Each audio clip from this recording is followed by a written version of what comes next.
Movie reviews presenting psycho 2।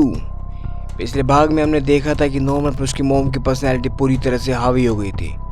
इस कहानी में नॉर्मन कोर्ट रूम में दिखाया जाता है। नॉर्मन को 1960 में गिरफ्तार किया गया था और आज समय चल रहा होता है 1983। और आज 22 साल बाद नॉर्मन एक्सेप्ट कर लेता है कि उसकी मॉम इस दुनिया में नहीं है, यानी कि नॉर्मन की दिमागी हालत अब ठीक हो गई है। इससे नॉर्मन का वकील जज को नॉर्मन को रिहा करने के लिए कहता है। जज भी वकील को रिहा करना चाहता है, पर तभी वहाँ पे मरियम की बहन लायला खड़ी हो जाती है, जो आज के समय में सैम की वीडियो होती है। इसका मतलब ये था कि सैम और लायला ने शादी कर ली थी। लायला जज से कहती है कि वो इस खूनी को नहीं छोड़ सकते, इसने कई लोगों की जान ली है, पर जज उसकी बात नहीं सुनता और उसको रिहा कर देता है। अब नॉर्मन 22 साल बाद अपने घर आता है। नॉर्मन घर अंदर जाने से पहले थोड़ा नर्वस होता है, पर वो अंदर चला जाता है। पर जाने के बाद उसे हेलुसिनेशन भी होते हैं, पर किसी तरह से अपने आप पर काबू पा लेता है। वो इस सच्चाई को एक्सेप्ट कर लेता है कि उसकी मॉम अब जिंदा नहीं है। नॉर्मन के साइकाइट्रिस्ट ने उसके लिए एक जॉब भी ढूंढी होती है उसके पास के रेस्टोरेंट में, जहाँ पर वो हमें पूल नाम की लड़की से मिलता है। वहाँ वो एक और लड़की से मिलता है जो कि वेट्रेस होती है, जिसका नाम मैरी होता है। इसके बाद नॉर्मन वहाँ का काम समझता है और फिर शाम को जब वो घर जा रहा होता है तो वो देखता है कि मैरी किसी से फ़ोन पर बात कर रही है और वो उससे लड़ रही होती है। जब नॉर्मन उससे पूछता है तो वो बताती है कि वो अपने बॉयफ्रेंड से बात कर रही थी। दरअसल वो अपने बॉयफ्रेंड के साथ रहती है, पर उसके बॉयफ्रेंड ने उसे घर से निकाल दिया है। इसलिए नॉर्मन मैरी को कहता है कि वो उसके होटल में रुक सकती है और उसे पैसे देने की कोई ज़रूरत नहीं है। मैरी उसके साथ उसके होटल में आ जाती है। नॉर्मन को अभी भी वहाँ पर किसी के हंसने की आवाज़ें आ रही होती है, और जब वो वापस आता है तो देखता है कि होटल का मैनेजर भी वहाँ पर आ गया है, जिसे हॉस्पिटल वालों ने इस होटल की देखरेख के लिए रखा था। नॉर्मन मैरी को अपने घर भेज देता है। दरअसल नॉर्मन को उस मैनेजर के रूम में कुछ ड्रग्स मिले थे, इसलिए वो नहीं चाहता था कि मैरी वहाँ पर रुके। नॉर्मन उस मैनेजर से पूछता है कि ये सब क्या है, तो हमें पता चलता है कि वो मैनेजर यहाँ पर ड्रग्स का व्यापार करता था। इसे नॉर्मन उसे जॉब से निकाल देता है। इस पर वो मैनेजर नॉर्मन को बहुत बुरा भला कहता है। नॉर्मन घर वापस आ जाता है। नॉर्मन घर तो आ जाता है, लेकिन वो कंफर्टेबल फील नहीं करता, क्योंकि उसकी पुरानी यादें आज भी उसके साथ होती हैं। मैरी को वहाँ अच्छा नहीं लगता, इसलिए वहाँ से जाना चाहती है, पर नॉर्मन कहता है जिस तरह वो घबराई हुई है उसी तरह वो भी घबराया हुआ है, क्योंकि काफ़ी समय बाद वो आज की रात इस घर में गुजारने वाला है। इसलिए वो उसे रिक्वेस्ट करता है कि वो भी यहाँ पर रुक जाए। मैरी के दिल में अभी भी डर होता है, पर नॉर्मन के कहने पर वो वहाँ पर रुक जाती है। वही अगले दिन रेस्टोरेंट में दिखाया जाता है जहाँ नॉर्मन और मैरी काम कर रहे होते हैं। उस रेस्टोरेंट में वही मैनेजर आ जाता है। वो आकर नॉर्मन को उल्टा सीधा बोलता है, साथ ही मैरी के साथ बदतमीजी भी करता है। जब नॉर्मन स्लिप से ऑर्डर पढ़ के शेफ को बता रहा होता है तो वो वहाँ पर देखता है कि एक स्लिप पर लिखा था, don't let the little whore in my house again, love mother. दरअसल ये मैसेज मैरी के लिए था कि इस वैश्या को दोबारा मेरे घर में मत लाना। ऐसे मैसेज तभी मिला था जो 22 साल बाद अपने घर आया था। Norman I'll be home later, fix your own dinner, love M, यानी कि लव मोम। इस मैसेज के ज़रिए कोई नॉर्मन को एहसास दिला रहा था कि उसकी मोम आज भी जिंदा है, पर नॉर्मन को पूरा विश्वास था कि ये मैसेज कोई और लिख रहा है, और उसे लग रहा था कहीं ना कहीं ये सारे मैसेज मैनेजर लिख रहा है। इसलिए वो गुस्से से बाहर जाता है। वहाँ जाने के बाद मैनेजर उसे और उकसाता है कि वो साइको है, वो सिर्फ लड़कियों को मार सकता है और मर्द है तो मुझे मारो। पर नॉर्मन अपने गुस्से पर काबू करता है और अंदर आ जाता है। तभी वहाँ पर शेफ़ आता है। वो पूछता है कि क्या हुआ, तो नॉर्मन उसे बताता है कि वो उसका मैनेजर है, जैसे उसने जॉब से निकाल दिया है, इसलिए वो मैरी को बुरा भला कह रहा है। साथ ही उसने मुझे एक नोट भी लिखा है, पर जब ओल्ड लेडी एम्मा वहाँ चेक करती है तो वहाँ पर ऐसा कोई नोट नहीं होता। नॉर्मन भी ढूंढने की कोशिश करता है, पर उसे वहाँ पर कुछ नहीं मिलता। इसलिए परेशान होकर वो वहाँ से चला जाता है। और नॉर्मन जब रात को घर आता है तो मैरी फिर से उसके घर में रुकने के लिए आती है। दरअसल मैरी को विश्वास हो गया था कि अब उसकी दिमागी हालत पूरी तरह से ठीक है, क्योंकि जिस तरह से आज उसने अपने गुस्से पर कंट्रोल किया था, ऐसी मैरी खुद भी नहीं कर सकती थी।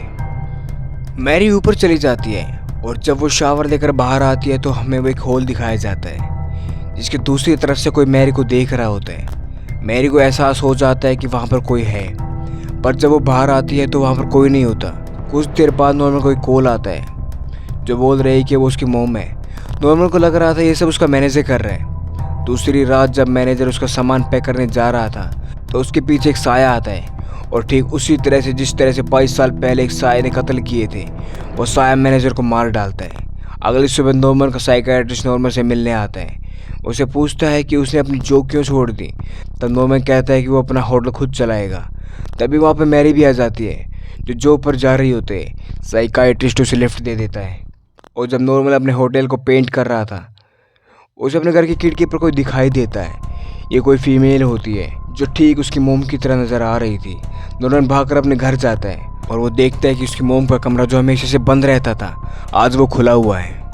नॉर्मन धीरे धीरे उस कमरे के अंदर जाता है और देखता है कि उस कमरे में जो भी सामान ढका हुआ था अब पूरी तरह से ओपन है। यहाँ उसे एक नोट पे मिलता है जिस पर लिखा होता है Norman get rid of that bitch और I will kill her love mother. फिर नॉर्मन को एहसास होता है कि ऊपर कोई है। जब वो ऊपर रूम में जाता है तो कोई उस रूम को बाहर से बंद कर देता है। वही नॉर्मन के घर के अंदर एक लड़का और लड़की घुस जाते हैं। दरअसल ये घर 22 सालों से बंद था, इसलिए कॉलेज के कपल वहाँ पर नशा करने के लिए, मेकआउट करने के लिए आया करते थे। पर जब वो बेसमेंट में होते हैं तो उसे एहसास होता है कि वहाँ पर कोई है। इसलिए जब वो छिप कर देखते हैं तो उन्हें वहाँ पर एक औरत नज़र आती है। ये दोनों डर जाते हैं, इसलिए वहाँ से जाने लगते हैं। लड़की तो खिड़की से बाहर निकल जाती है, पर जब लड़का बाहर निकलने लगता है तो उसके पैर से एक लकड़ी का टुकड़ा फिसल कर वो वहीं पर गिर जाता है, जिससे उस साया को पता चल जाता है कि वहाँ पर कोई है। और इससे पहले वो बाहर निकल पाता, साया उसे भी मार डालता है। दूसरी तरफ मैरी घर आती है और नॉर्मन को आवाज़ लगाती है। नॉर्मन कहता है कि वो ऊपर बंद है, पर जब मैरी आती है तो वो देखती है कि दरवाज़ा खुला है। नॉर्मन मैरी को उस कमरे में ले जाता है जहाँ उसे नोट मिला था, पर अब वहाँ पर कोई नोट नहीं होता और सारा सामान फिर से सफ़ेद कपड़े से ढका हुआ होता है। नॉर्मन कहता है कि यहाँ पर कोई तो है। तभी वहाँ पर पुलिस आ जाती है, क्योंकि बेसमेंट में जिस लड़के का कत्ल हुआ था उसके साथ ही सारी बातें पुलिस को बता दी थी। पुलिस बेसमेंट में जाकर देखती है, लेकिन वहाँ पर कोई डेड बॉडी नहीं होती, वहाँ खून का एक धब्बा भी नहीं होता। साथ ही मैरी पुलिस को कह देती है कि नॉर्मन पूरी रात से उसके साथ था, इसलिए वो कत्ल नहीं कर सकता। पुलिस को वहाँ कुछ नहीं मिलता, इसलिए वो वहाँ से चले जाते हैं। अब नॉर्मन पूरी तरह से परेशान नजर आता है। उसे लगा कि उसकी दिमागी हालत फिर से ख़राब हो गई है। मैरी उसे शांत करने के लिए होटल में वाइन लेने जाती है। तभी वहाँ पर लायला आ जाती है। दरअसल मैरी कोई और नहीं है बल्कि लायला की बेटी है। लायला अपनी बेटी से कहती है कि उसने झूठ क्यों बोला कि नॉर्मन पूरी रात उसके साथ था। लायला कहती है कि कत्ल उसी ने किया है, पर मैरी कहती है जब कत्ल हुआ था वो उस वक्त नॉर्मन कमरे में बंद था। और आज हमें पता चलता है कि नॉर्मन को जितने भी नोट्स मिले थे वो सब के सब लायला की बेटी मैरी ने रखे थे। साथ ही वो साया कोई और नहीं था बल्कि मैरी ही थी। ये सब मैरी ने अपने मोम के कहने पर किया था, ताकि वह फिर से नॉर्मन को पागल साबित कर सके और जेल में भिजवा सके। पर मैरी को विश्वास हो गया कि नॉर्मन की दिमाग की हालत पूरी तरह से ठीक है, वो एक अच्छा इंसान है, उसे मौका मिलना चाहिए। साथ ही नॉर्मन के साथ उसकी अच्छी दोस्ती भी हो चुकी होती है, इसलिए अपनी मोम को वहीं छोड़कर नॉर्मन के पास चली जाती है।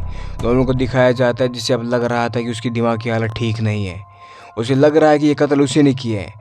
और जब वो वॉशरूम में जाता है तो वहाँ पर सीट से खून निकलना शुरू हो जाता है। वो उसे देखकर चिल्लाता है। तभी वहाँ पर मैरी आ जाती है।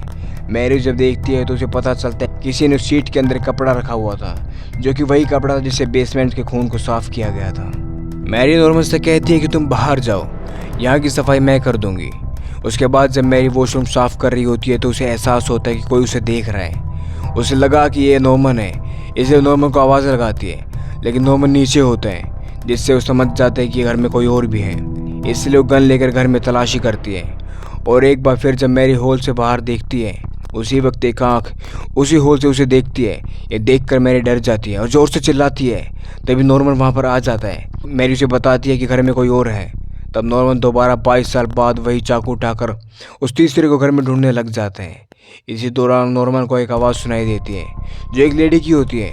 नॉर्मन को लगा कि उसकी मोम है, वो डर जाता है और नॉर्मन सीधा मैरी के पास आ जाता है और उस कमरे को अंदर से बंद कर लेता है जिसमें मैरी है, और कहता है कि मैरी मैं तुम्हें कुछ नहीं होने दूंगा। अब हमें दिखाया जाता है कि नॉर्मन की दिमाग की हालत फिर से ख़राब होनी शुरू हो गई है और उसे समझ नहीं आता कि उसकी मोम जिंदा है या नहीं। मैरी उसे संभालते हुए कहती है कि उसे उसके पास्ट की सिर्फ अच्छी बातें याद रखनी चाहिए। अगली सुबह जब मैरी घर नहीं होती तो साइकाइट्रिस्ट उसे मिलने के लिए आता है और उसे लायला और मैरी के बारे में सब बता देता है। वो नॉर्मन को बताता है कि जो बार बार उसे कॉल आ रहा है या जो साया उसे दिख रहा है वो कोई और नहीं बल्कि लायला और मैरी है। दूसरी तरफ मैरी को दिखाया जाता है जो अपनी मोम से मिलने जाती है और उन्हें कहती है कि अब वो नॉर्मन को कॉल करना बंद कर दे। तब मैरी की मोम मैरी को कहती है कि उसे एक बार फिर से नॉर्मन की मोम जैसे कपड़े पहनने होंगे, ताकि वो समझ जाए कि उसकी मोम जिंदा है। फिर पुलिस को यकीन हो जाएगा कि उसकी दिमाग की हालत ठीक नहीं है और उसे जेल हो जाएगी, पर मैरी ऐसे करने से मना कर देती है। वहीं दूसरी तरफ साइकाइट्रिस्ट नॉर्मन की मोम की ताबूत जमीन से निकलवाता है। नॉर्मन को दिखाने के लिए उसकी मोम आज भी ताबूत में है, ताकि उसे यकीन हो जाए कि उसकी मोम जिंदा नहीं है। जब मैरी घर आती है तो नॉर्मन उसे बताता है कि उसने अपनी मोम को ताबूत में देखा है, यानी जो उसे टॉर्चर कर रहा है उसकी मोम नहीं है, ये कोई और है। तभी फ़ोन पर बेल बजती है और नॉर्मन फ़ोन उठाकर अपनी मोम से बात करना शुरू कर देता है। पर तभी वहाँ पर मैरी आकर फ़ोन छीन लेती है और जब वो बात करती है कोई नहीं बोलता। इसलिए मैरी ऊपर जाकर उसी फ़ोन से कनेक्टेड दूसरे फ़ोन से नॉर्मन को कमांड देती है कि मैं तुम्हारी मोम बोल रही हूँ, फ़ोन के रिसीवर को नीचे रख दो। और नॉर्मन ऐसा ही करता है। इसके बाद नॉर्मन मैरी से कहता है कि मुझे पता है कि तुम और तुम्हारी मोम मुझे टॉर्चर कर रही हो। वो कहता है कि उसकी असली मोम तो ताबूत में है, पर इसके अलावा यहाँ कोई और है। मैरी पूछती है कौन? नॉर्मन कहता है उसे नहीं पता। तभी वहाँ पर पुलिस आ जाती है और इन दोनों को उस दलदल के पास ले जाती है जहाँ पर 22 साल पहले नॉर्मन लोगों को मारकर उसमें धकेल देता था। यहाँ पुलिस को एक सूटकेस मिलता है। जब पुलिस उसे नॉर्मन को दिखाती है तो नॉर्मन समझ जाता है कि ये ब्रीफकेस उसके मैनेजर का है। पुलिस नॉर्मन को कहती है वो अपने घर जा सकता है, पर वो मैरी को पूछताछ करने के लिए रोक लेती है। तभी उस दलदल से एक गाड़ी निकलती है जिसमें मैनेजर की लाश भी होती है, जिसे देखकर मैरी घर की तरफ आने लगती है क्योंकि वो समझ चुकी थी कि अब नॉर्मन फंस गया है। वो उसे वहाँ से भगाना चाहती है। वहीं दूसरी तरफ लायला चुपचाप नॉर्मन के घर में घुस जाती है और साइकाइट्रिस्ट उसे देख लेता है। लायला की मोम सीधा बेसमेंट में आती है और वहाँ पर आने के बाद नॉर्मन के मोम के वीक और कपड़े पहन लेती है ताकि वो नॉर्मन को विश्वास दिला सके कि उसकी मोम आज भी जिंदा है। पर इससे पहले वो इन कपड़ों को पहनती पीछे से एक साया आकर लायला को मार देता है। वही डॉक्टर भी बेसमेंट में आ जाता है, लेकिन उसे लायला कहीं नजर नहीं आती।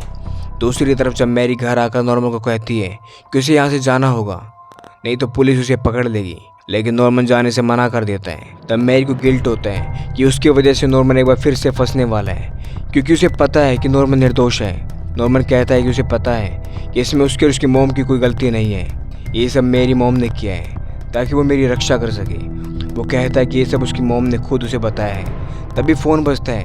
नॉर्मन फ़ोन उठाकर अपनी मोम से बात करना शुरू करता है। मैरी फिर से उसे रिसीवर छीन कर बात करने लगती है, लेकिन दूसरी तरफ कोई नहीं होता।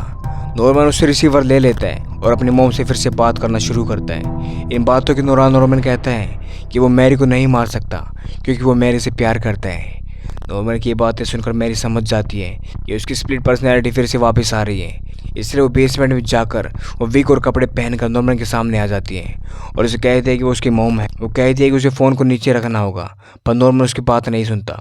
इसके बाद वो सीधा ऊपर जाकर दूसरे रिसीवर से उसे कमांड देती है, पर तभी वहाँ पर खामोशी हो जाती है। मैरी को शक हो जाता है कि नॉर्मन अब उसे मार देगा क्योंकि उसके अंदर इस वक्त उसकी मोम की पर्सनैलिटी है। और तभी मैरी के पीछे डॉक्टर आता है। मैरी को लगा कि ये नॉर्मन है, इसलिए वो चाकू से उस पर वार करती है, जिससे डॉक्टर मर जाता है। जब मैरी नीचे आती है तो वहाँ पर नॉर्मन भी होता है। वो मैरी को उसकी मोम समझ रहा होता है और उससे चाकू मांगता है। साथ ही ये भी कह रहा होता है कि वो सब कुछ ठीक कर देगा, जैसे 22 साल पहले उसने सब ठीक कर दिया था। मैरी को डर लगता है कहीं वो उसे मार ना दे, पर मैरी उसे चाकू ना देते हुए धीरे धीरे पीछे हटते हुए बेसमेंट में आ जाती है। नॉर्मन भी उसके पीछे पीछे आता है और उन्हें वहाँ पर मैरी की मोम की लाश नजर आती है। मैरी को लगता है कि उसकी मोम को नॉर्मन ने मारा है, इसलिए वो नॉर्मन पर हमला करती है, पर तभी वहाँ पर पुलिस आकर मैरी को गोली मार देती है। इसके बाद हमें दिखाया जाता है कि पुलिस ऑफिसर बताता है कि डॉक्टर और मैनेजर का खून मैरी और लायला ने किया था ताकि इसका इल्ज़ाम नॉर्मन पर आ जाए। पर मैरी को बाद में अपनी गलती का एहसास हो जाता है, इसलिए अपनी मोम को समझाती है। पर जब इसकी मोम नहीं मानती तो मैरी अपनी मोम को मार देती है। और इसके बाद मैरी की भी दिमागी हालत ख़राब हो जाती है, क्योंकि जब पुलिस वहाँ पर आई थी तो मैरी ने नॉर्मन की मोम के कपड़े पहने हुए थे और वो नॉर्मन को मार रही थी। इस तरह केस ख़त्म हो जाता है। फिर रात को जब नॉर्मन घर आता है तो हमें पुलिस से मिलने आती है। ये वही लेडी होती है जो रेस्टोरेंट में काम करती थी। वो उसे बताती है वही उसकी असली मोम है, जिसने नॉर्मन को बचपन में पाला था। वो उसकी छोटी बहन थी और जितने भी कत्ल हुए थे वो सब एमी पूल ने किए थे, क्योंकि जो भी उसके बेटे को नुकसान पहुंचाना चाहेगा वो उसे मार देगी। हालांकि नॉर्मन को एहसास हो गया था उसकी मोम कोई और है, लेकिन उसे ये नहीं पता था कि उसकी मोम कौन है। और आज उसे पता चलता है कि उसकी मोम ने सबको मारा था। तो वो पीछे से अपनी मोम के सर पर एक ज़ोर से हमला करता है, जिससे उसकी मोम की वहीं पर मौत हो जाती है। फिर वो अपनी मोम को उठाकर एक कमरे में ले जाता है और उसे आर्ग्यूमेंट करना शुरू करता है। और अब उस कमरे से वैसे ही आवाज़ें आ रही होती हैं जैसे 22 साल पहले आती थी, यानी कि जो बीमारी नॉर्मन की ख़त्म हो गई थी वो एक बार फिर से आ गई है। और अंत में नॉर्मन के होटल के बाहर दिखाया जाता है वैकेंसी, यानी यहाँ पर जगह खाली है। और इसी सस्पेंस के साथ ये कहानी यहीं पर ख़त्म हो जाती है। उम्मीद करते हैं आपको ये कहानी पसंद आई होगी। इस कहानी का एक भाग और भी है, अगर आप उस कहानी को सुनना चाहते हो तो प्लीज़ कमेंट बॉक्स में हमें बताएं। मिलते हैं अगली कहानी में।